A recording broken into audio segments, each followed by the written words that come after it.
最近全球對傳染病消息又議論紛紛，大家係咪又開始心慌慌呢？其實夏天係病毒嘅活躍高峰期，主要原因有4個。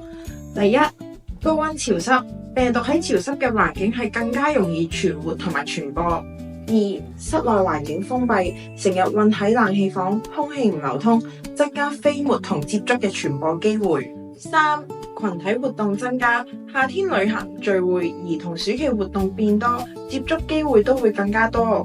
4，免疫力下降，天氣熱係會導致睡眠質量同食慾下降，而濕氣重係會導致代謝變慢，免疫力自然變得更加低。所以夏天真係唔可以鬆懈，而且唔同年齡層都有唔同嘅提升免疫方法。長者可以補充肌蟲蛹，免疫效果更勝靈芝蟲草；成人可以補充魚沙稀，增強體力，同時提升免疫力。